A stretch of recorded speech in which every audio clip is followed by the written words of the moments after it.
दिल्ली में ठंड अब तेजी से बढ़ रही है और लोगों को ठिठुरन महसूस होने लगी है। राजधानी के तापमान में लगातार गिरावट दर्ज की जा रही है। आज दिल्ली का न्यूनतम तापमान करीब 7 डिग्री सेल्सियस और अधिकतम तापमान 22 डिग्री सेल्सियस रहने का अनुमान है। मौसम विभाग का कहना है कि आने वाले दिनों में ठंड और ज्यादा बढ़ सकती है। अगले 2 दिनों में तापमान और गिरने की संभावना है। 28 दिसंबर तक दिल्ली का न्यूनतम तापमान 6 डिग्री सेल्सियस तक पहुंच सकता है। यानी कि साल के आखिरी दिनों में भी दिल्ली वालों को कड़ाके की ठंड का सामना करना पड़ेगा और फिलहाल राहत के कोई संकेत नहीं है। पहाड़ी राज्यों की बात करें तो वहां पहले से ही बर्फबारी जारी है। मौसम विभाग के अनुसार 27 से 31 दिसंबर के बीच जम्मू कश्मीर, लद्दाख और मुजफ्फराबाद में कई जगह हल्की बारिश और बर्फबारी हो सकती है। वहीं हिमाचल प्रदेश और उत्तराखंड में 26, 30 और 31 दिसंबर को बारिश और बर्फबारी की संभावना है। इससे पहाड़ी इलाकों में ठंड और बढ़ेगी और सड़कों पर फिसलन भी बढ़ सकती है।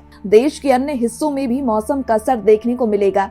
छत्तीसगढ़ में अगले 3 दिनों में न्यूनतम तापमान 1 से 2 डिग्री सेल्सियस तक गिर सकता है। कई राज्य में शीतलहर और कोहरे को लेकर चेतावनी जारी की गई है। बिहार में 31 दिसंबर तक, असम और मेघालय में 30 दिसंबर तक घना कोहरा छाए रहने की संभावना है। इसके अलावा जम्मू कश्मीर, हिमाचल प्रदेश, उत्तराखंड, ओडिशा और पूर्वोत्तर के कुछ राज्य में रात और सुबह के समय घना कोहरा देखने को मिल सकता है। पंजाब, हरियाणा, चंडीगढ़ और पश्चिमी यूपी में भी कई इलाकों में कोहरे की वजह से विजिबिलिटी बहुत कम रह सकती है, जिससे सड़क और रेल यातायात प्रभावित हो सकता है। दक्षिण भारत की बात करें तो 27 से 31 दिसंबर के बीच अंडमान और निकोबार द्वीप समूह में गरज चमक के साथ बारिश, बिजली गिरने और तेज हवाएं चलने की संभावना है।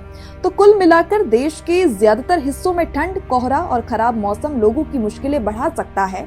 इसीलिए सावधानी बरतने की सलाह दी गई है।